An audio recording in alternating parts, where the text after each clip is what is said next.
New Thought Media Network. We are a global broadcast network of positive music, media, and entertainment, inspiring humanity's evolution along the journey of enlightenment and creating a world of love, peace, empowerment, and prosperity for all. New Thought Media Network. Positively inspiring.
Good morning, good afternoon, and good evening, wherever you are in the world.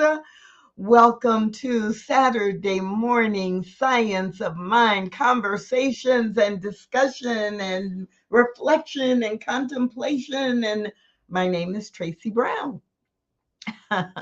No, I'm not the pirate Tracy Brown. No pirate jokes, no pirate accent. I am being invited to really put today's topic into action in my own life. So today we are at chapter 17 in the Science of Mind textbook. And if you've been with us, you know that we are going through the textbook chapter by chapter in sequence. And then about 2/3 of the way through the year, once we've done that, then we will dive into applying many of these concepts in our lives and how these concepts show up in other writing. But right now we are still in the textbook, and we're on chapter 17. And the chapter on mental equivalence, oh my gosh, how perfect is that? Because there is so much in this chapter that I need to, or not even need to, I'm glad to be reminded of as I am helping my body heal in a number of ways. So I always like to give a little bit of an overview of how Ernest Holmes organized the chapter. And if you're not familiar with the Science of Mind textbook, then you might not realize that throughout the chapter, he will have subheadings, but at the beginning of the chapter, he lists all of the subheadings so you get a feel for where he's going. So for this chapter on mental equivalence, the first subhead is if we know. Then he goes into what do we mean by mental equivalence? Then he moves on to the prayer of faith. And from there, he goes to definite plan, then how to demonstrate a home, then see life expressed, perfect action. And he ends this chapter with no mistakes. So the idea of mental equivalence is that we are using our thought and we are using our mental capabilities to establish the equivalent to what we want the condition to be or how we want our lives to be. And we are doing that by using all of our mental capabilities in order to not only convince our subconscious, but also to get real clarity about how we want universal spiritual law to be acting on our behalf. And so when we are doing this, I'll start with where he starts. If we know. So the previous chapter that Reverend Robert did a great job on last week. I got so much out of listening to and watching him go through the principles of successful living.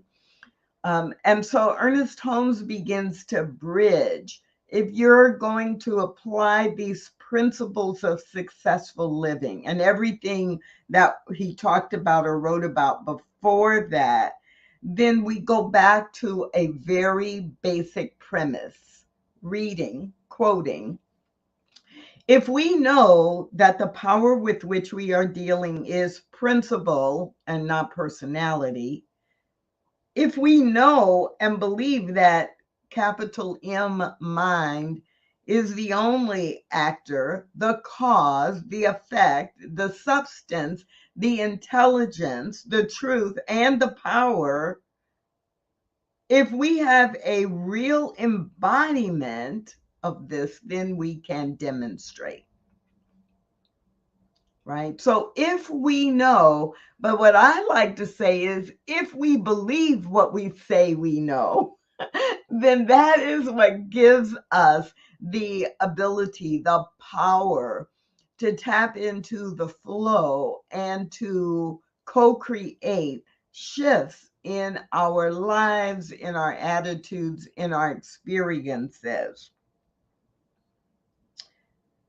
Ernest Holmes continues by writing, if we lack, if we are poor, if we are without friends, if we are without opportunity, we should be sure to erase from our consciousness any sense of lack.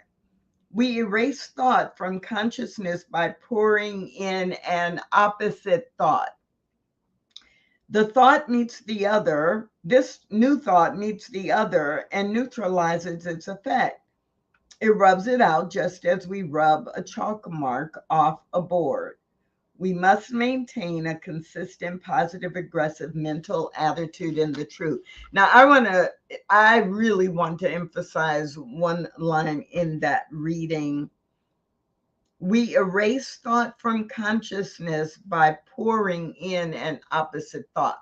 So if you are stuck in the place of thinking, I'll just release that thought, or I release that, I'm no longer attached to it, and you expect it to disappear, dissipate, dissolve, go away, it's not going to happen.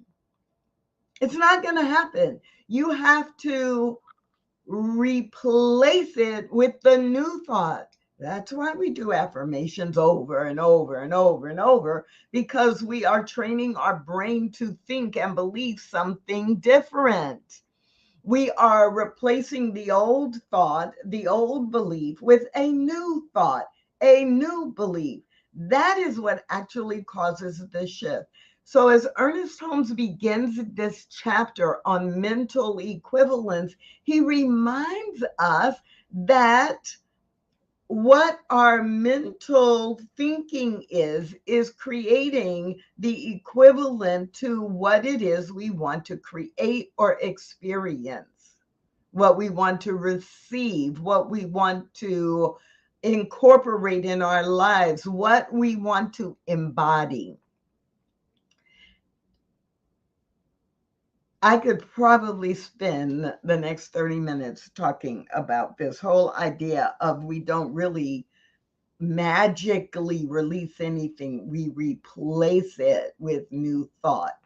But that is just the bare, basic, minimum beginning of this focus on mental equivalence. So I'm not going to get stuck there. As much as I love to rant on this idea of release like it's magic. So Ernest Holmes goes on in this section to make a connection to ancient wisdom as described or delivered in the Bible. And in the middle of page 281, he writes, "Why is it that Jesus could say to the paralyzed man, 'Take up thy bed and walk'? Because Jesus knew when he said this that the man would get up and walk. He not only believed that there was something to respond to him, but he had an equivalent of its response, which is just as necessary." And Ernest Holmes puts that last sentence in all caps, which he doesn't do a whole lot, but it's to really emphasize how much he wants to emphasize this important belief. So I'll read that sentence again. Jesus not only believed that there was something to respond to him, but he had an equivalent of its response, which is just as necessary. So this entire chapter about mental equivalence is that it's not enough to just imagine or even believe that there's a God out there that is wanting to and promising to respond to my request, but I have to place the clear order as well. Like, what is the order that I am placing? What do I expect that to look like or feel like? If I'm embodying that order that I'm placing from the menu of all that is possible, do I truly expect?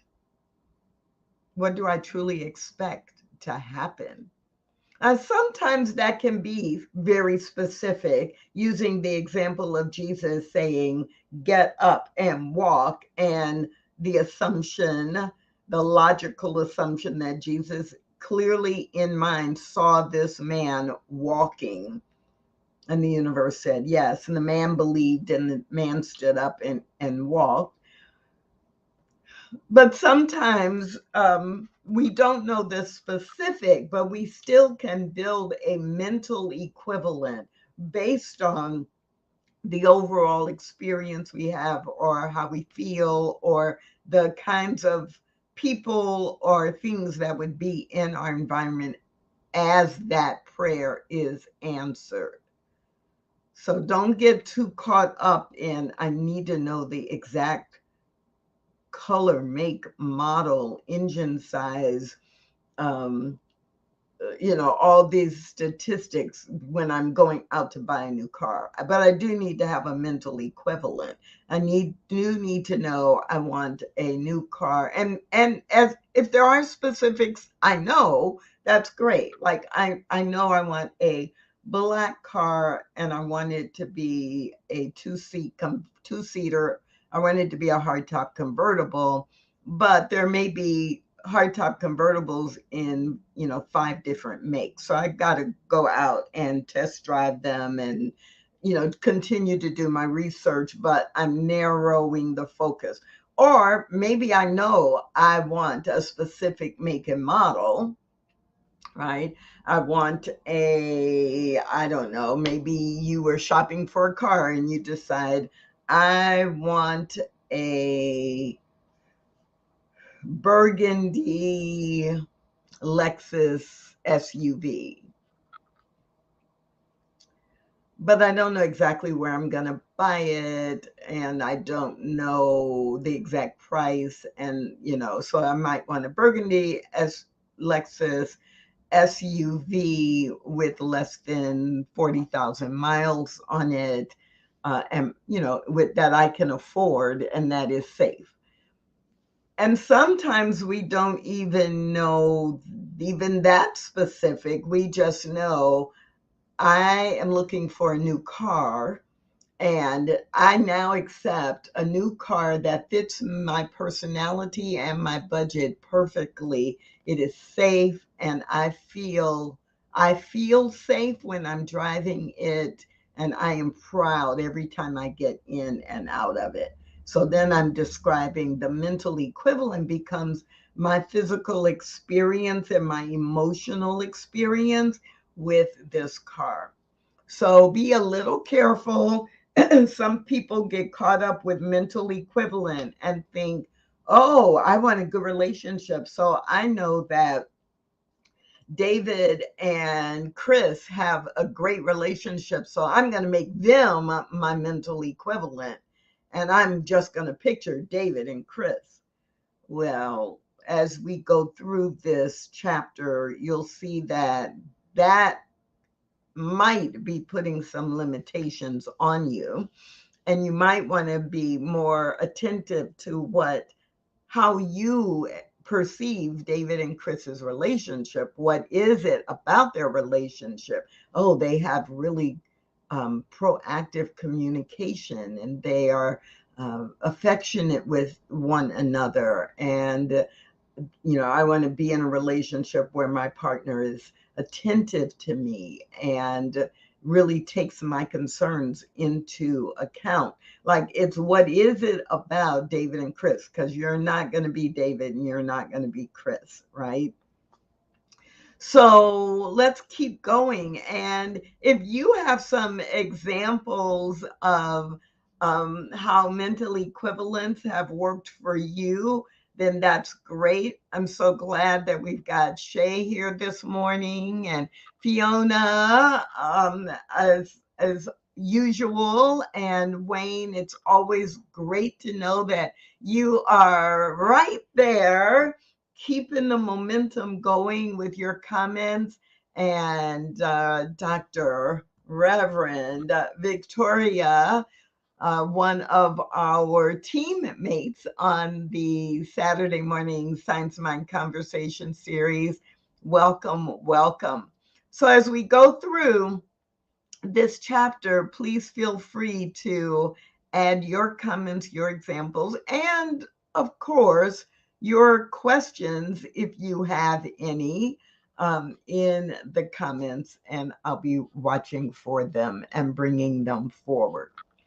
So let's keep going. Still on page 281, the beginning of the last paragraph on the page. The law is infinite and perfect, but in order to make a demonstration, we must have a mental equivalent of the thing we desire. That sentence captures this chapter. If there were only one sentence, everything else in the chapter after this is about how to develop a mental equivalent and how to use a mental equivalent and what it looks like when you're applying your mental equivalent. So that sentence, page 281, the first sentence of the last paragraph, the law is infinite and perfect. But in order to make a demonstration, we must have a mental equivalent of the thing we desire. He goes on to write, a demonstration, like anything else in the objective life, is born out of a mental concept. The mind is the fashioning factor, and according to its range, vision, and positiveness, will be the circumstance or experience. And I love this example he uses. For example, If one sees only unloveliness in others, it is because unloveliness is a strong element in oneself.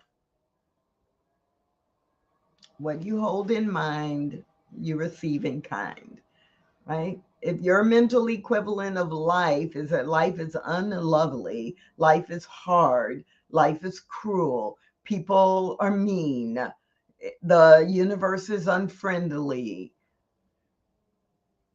then you are going to see that, not because the universe or God is punishing you, but because the spiritual law is that you will attract that which you believe and that which you are. So your mental equivalent, what you're thinking about and what you're expecting in life, is what he refers to as unloveliness, or, we could use any other term: hatred, violence, um, ineffective relationships, because that's what you're holding in mind. That's your mental equivalent for your life, or for the world. Now, sometimes that can feel really heavy. It can feel like, are you saying, Tracy, that I'm responsible for everything that happens to me? I've heard people say that in New Thought, and that's really a lot of responsibility. Yeah. And I'm not saying that, because your mental equivalent, yes, is attracting to you and delivering to you your mental thoughts and ideas, and not or, and you are one of 7 billion people in the world, 8 billion people in the world. And so, whether it's in your church or your school or your family or the entire international global community, there are also things that happen that reflect the collective consciousness, the collective mental equivalent. And so sometimes things that happen are not happening just because of your individual thought. However, no matter what happens, you are always fully responsible for how you choose to respond to what is happening. And in that case, you have 100% responsibility. So don't get confused, and don't allow anyone to teach you shallow surface level metaphysics that, oh, you are responsible.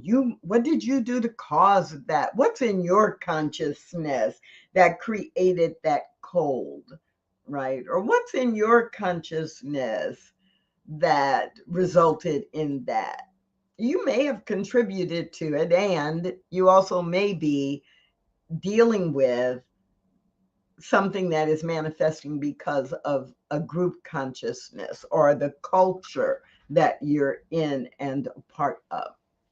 Okay, so that's just a little bit of a side note, but it's important because we're getting ready to go a little bit deeper.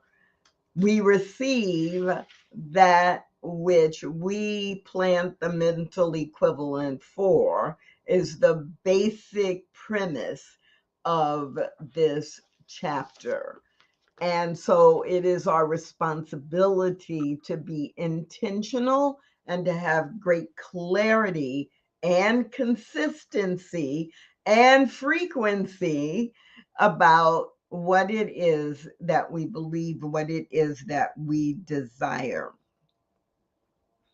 So I'm going to go to the next section in the chapter, which is titled The Prayer of Faith.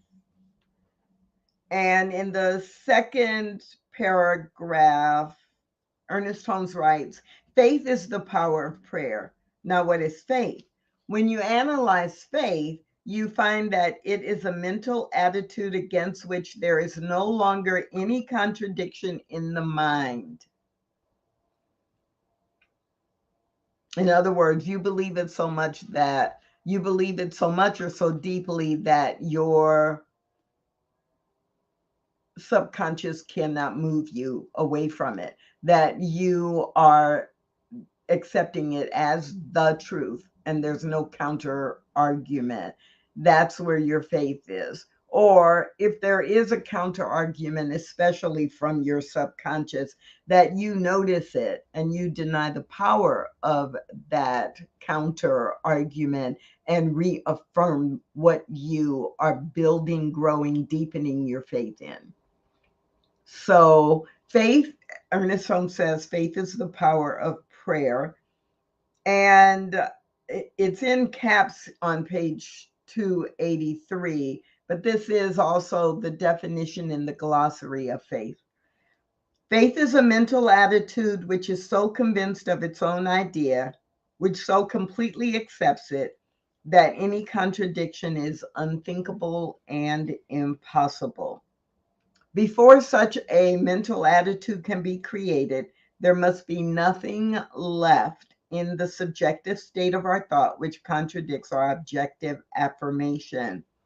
He continues, faith is mental assertion elevated to the plane of realization. I've got to repeat that.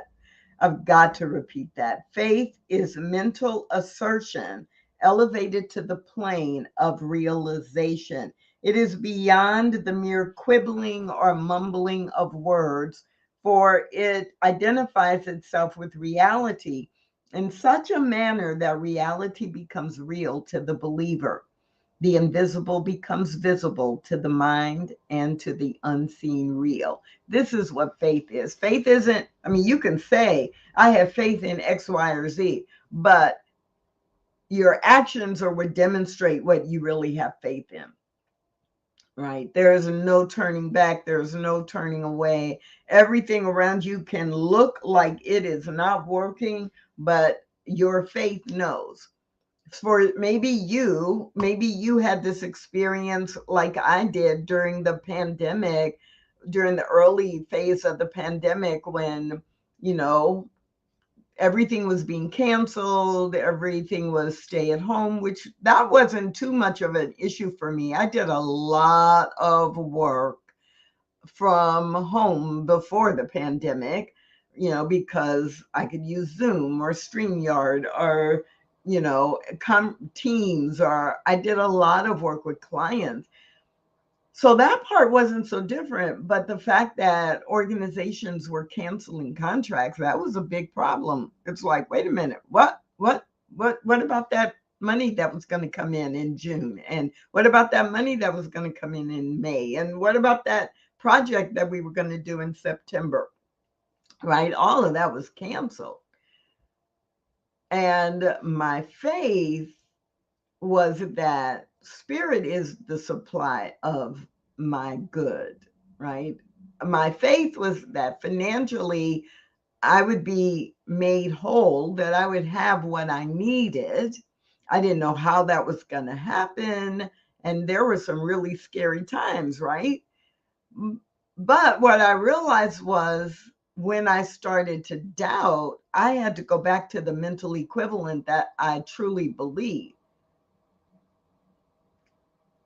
Money is going to come to me from wherever it is now into my bank account, into my, you know, the resources that I need, right? It's going to be money, or food is going to be delivered to me, or gifts will be given to me, because I know, right? I know that God is the supply of for all of my good.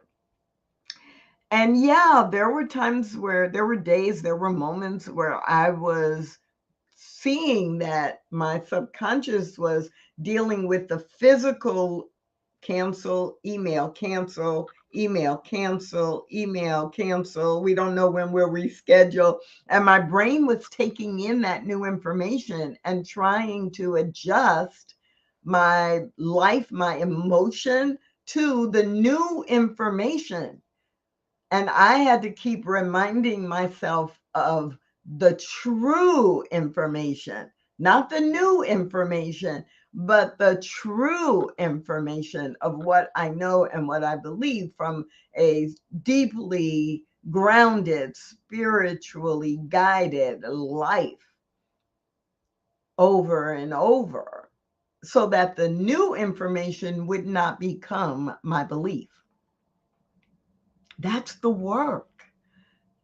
And believing it to the point and doing whatever we have to do to believe it is healthy. So, Shay, I love that example.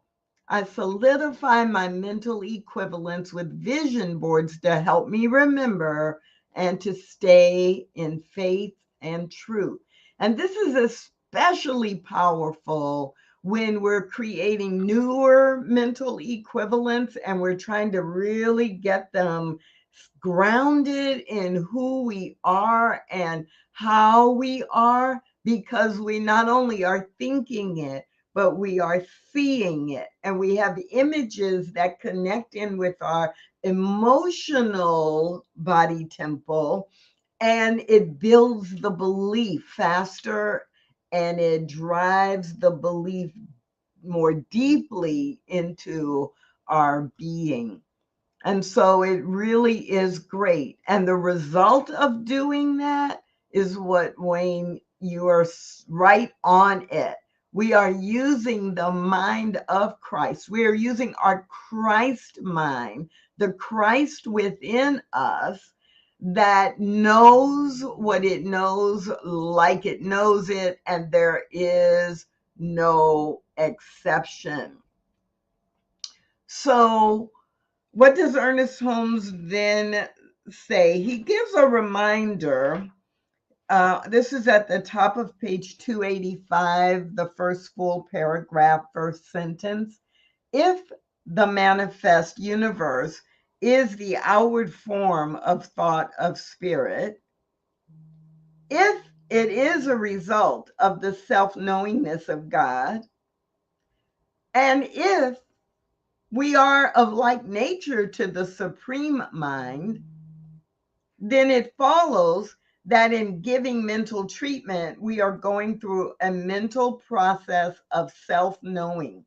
Consequently, only that kind of treatment will be effective, that knows it will be effective. This is the true meaning of faith, for faith is not a foolish fancy, it is a dynamic fact. So, in this chapter on mental equivalence, Ernest Holmes is simply reminding us of a few things. Our mind and our thoughts are influencing our experience, what we receive, how we live our lives. The universe simply wants to say yes to what order we place in the infinite potentiality of what's possible. And it is constantly doing that based on what our faith is. And so, what do you have faith in? And how do you reinforce that mental equivalent? Or how do you choose a mental equivalent and then reinforce it over and over and over again? So the next section is a pretty short section on page 286 and 287. And Ernest Holmes talks about having a definite plan. So he gives an example of 4 people who receive different amounts of money, and then what is their plan to it, and plan to expand, plan to benefit from whatever they receive. And on the second page, he summarizes this by saying each man, A, B, C, and D, 4 different people, was full and no doubt running over when he received a position as a result of the treatment. But the positions they received, the molds which their perceptions of life had provided, were limited to the subjective remembrance already set in motion by themselves. They each attracted what they believed they could have, not all that could be provided or supplied, but they received based on what they believed they could have. And so the last paragraph in this section is also important. A person does not suddenly become affluent because they sit around and think, I am a multimillionaire.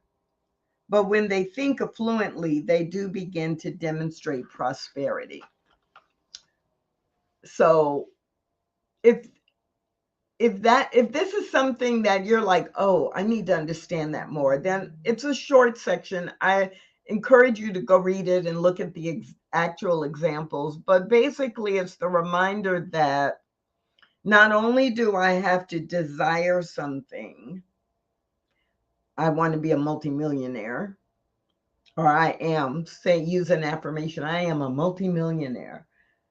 I have to believe it at such a level that I am actually embodying it already. So if I'm saying I am a multimillionaire, but I just sit at home and play games on my phone or on my computer, I'm not likely to manifest or demonstrate being a multimillionaire. If I'm using the affirmation, I am a multimillionaire,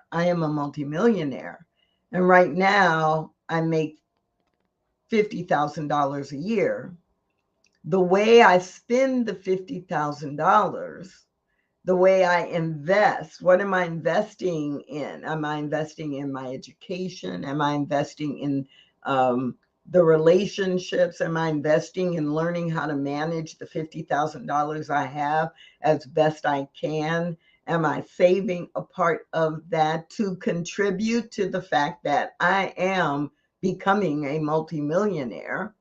Am I treating people the way I would treat people when I actually demonstrate being a multimillionaire? So am I living in accordance with what that means? Am I embodying it? Because the relationships I build, the patterns of behavior that I demonstrate, the choices that I make, are they in alignment with the people I would be building relationships with, or the skills I would use to build relationships with, the information I would need in order to demonstrate? Like, that's when I know my faith, my belief is truly also my faith, because I'm living in accordance with it at my current level. So it cannot help but demonstrate it at $75,000 a year, $200,000 a year, $500,000 a year, and maybe 3 years later or 13 years later, I'm a multimillionaire. But I knew it from the moment back when I was making $50,000 a year. I hope that makes sense to you. It's like we have to live in accordance with what we most believe is true for ourselves and about ourselves. Faith as a dynamic fact, because it is continuously changing. Faith, that's a really interesting way to word that. Really an interesting way to kind of approach that. Because for me, I believe that my faith is 100% all the time. It's where am I placing my faith?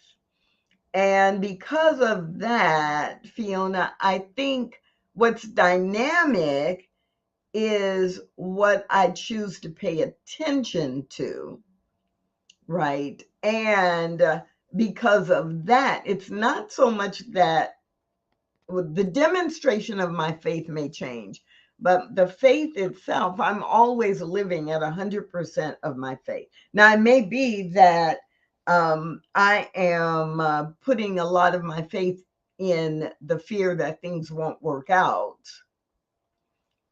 But it's not that I need more faith. It's I need to manage, control, direct my faith toward my deepest, to reflect my deepest beliefs. And that's a little bit different than faith itself changing. Um, and yes, Shay, you're on target. Faith without works is dead. The actions need to be in alignment with the beliefs because our demonstration is always in alignment with our beliefs. So the person who's always saying, oh, I'm such an idiot. Oh, that was such a dumb thing for me to do. Or things never work out for me, right? Things will be going really well, and then bam, something bad happens. And if that's my belief, then my life shows up in alignment with that. And so our faith without works is dead in the context of, if this is something I have faith in, my behavior will demonstrate it. And that demonstration, the nature of life itself, right? Life is constantly expressing, and then it's expanding, and then it's evolving based on our beliefs.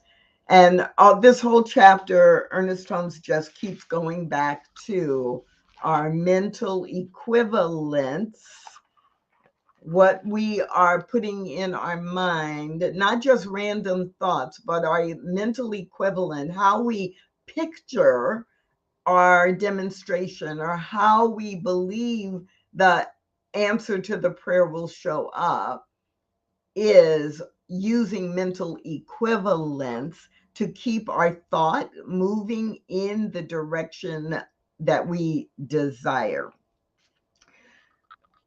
On page 288, he begins a section that is See Your Life Expressed. And I'm only going to highlight the very beginning of this because I kind of just said what this section was about. One should analyze himself saying, do I look at myself from a standpoint of restriction? Do I see life limited to the eternal round of getting up in the morning, eating, going to work, coming home, going to bed, sleeping, getting up again, and so on? Break the bonds of apparent necessity and see life as one continuous expression of the infinite self. And as this conception gradually dawns upon the inner thought, something will happen in the outer conditions to relieve the greater demands of necessity. Free yourself forever from the thought that God may be pleased by a life of sacrifice, that the world is any better because of your misery, or that righteousness is more perfectly expressed through poverty than abundance. In other words, you don't have to buy into all those old stories and false beliefs. If you actually understand from the metaphysical perspective that everything is good or leading to good, that you have been created for a purpose of experiencing life and experiencing and co-creating good, then all of those things that create restrictions and limitations on you are really just stories you are making up. So expand your mental equivalent to something bigger, to something bolder, to something brighter, to something exceptionally powerful, because you can have that just as easily as you can have the restricted, limited life. It's all in what you believe and what you claim for yourself.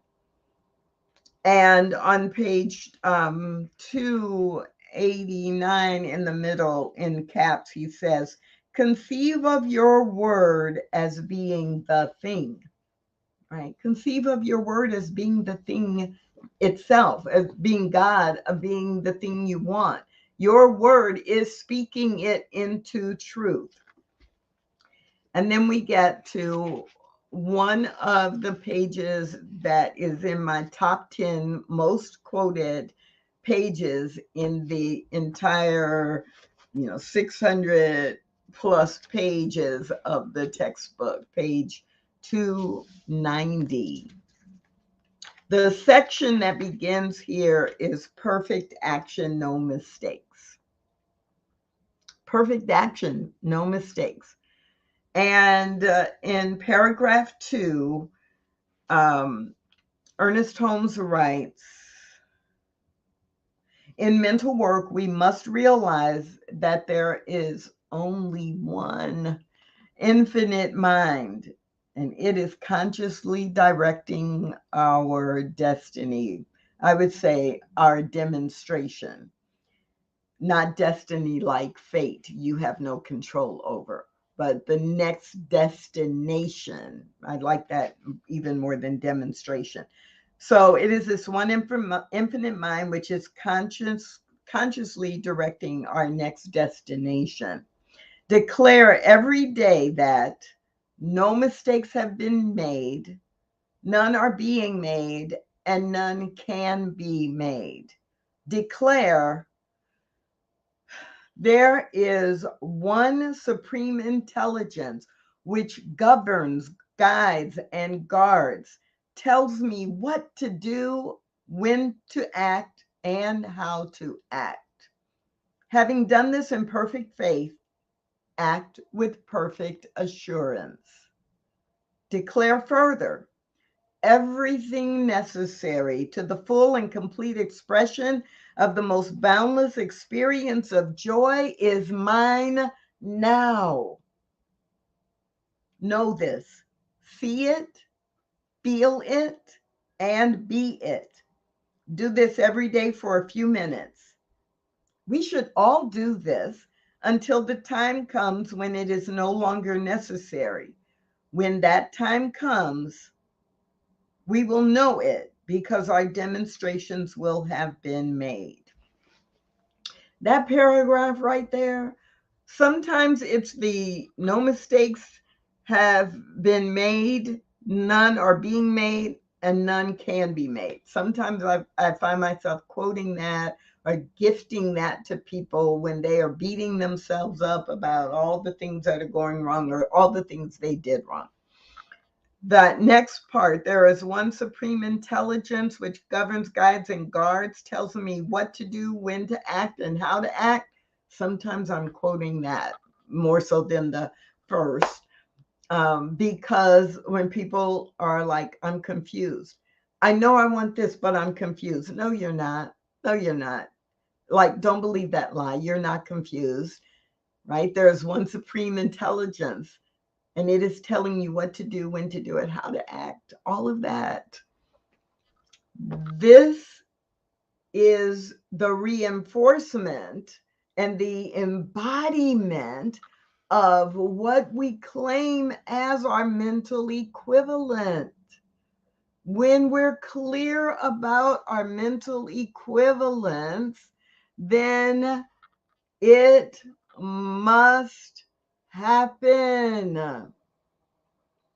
And that's what this chapter is all about. So let's see, I have something else highlighted here. Let me scan it really quickly to see if I want to share it with you. Oh, absolutely. Because I quote this a lot with people as well, and myself. Near the bottom of page 290.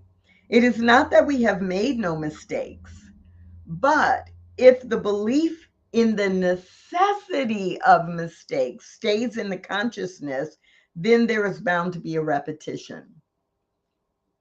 So when we find ourselves criticizing ourselves or others about all the mistakes and how they're always making a mistake or I'm always messing things up, then go back to the last sentence on page 290.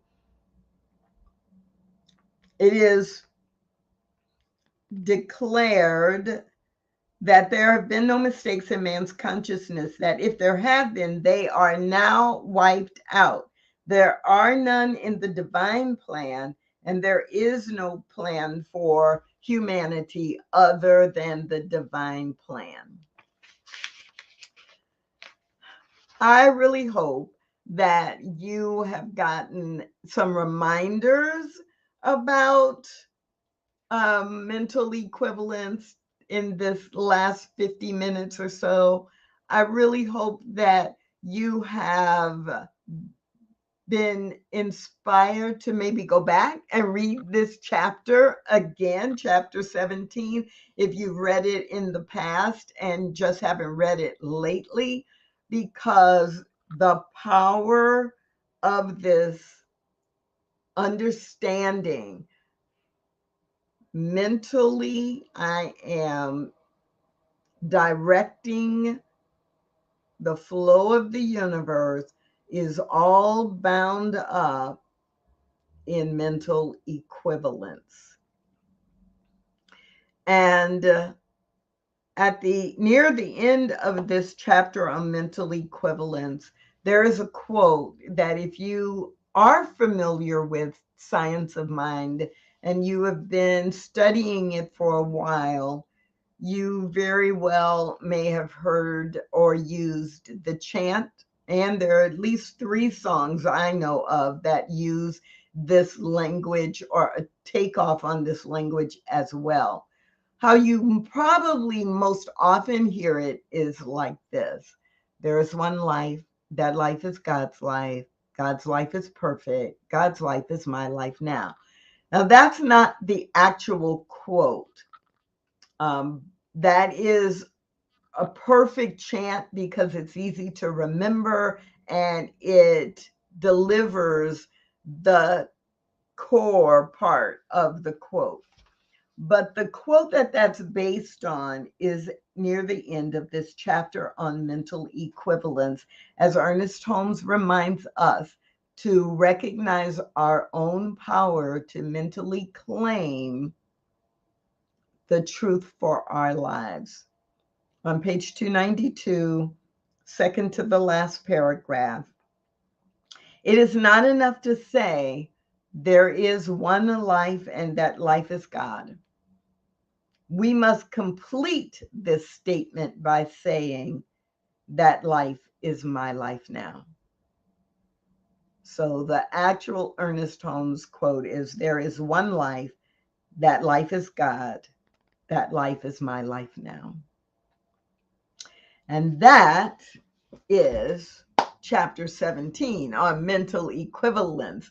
My name is Tracy Brown. I'm so glad that you joined us today. And I am so happy that Shay and Sharon and Fiona and Wayne and everyone else who is watching but hasn't made comments, I really hope that there's something here for you. I really hope that you, if you know someone who would benefit from this brief summary and reminder about mental equivalence and how we use them in science of mind, then please feel free to send them a link. Let them also benefit from the Saturday morning Science of Mind and Spirit conversations. We're here every Saturday morning at 9 a.m. Mountain Time, and I will see you again soon.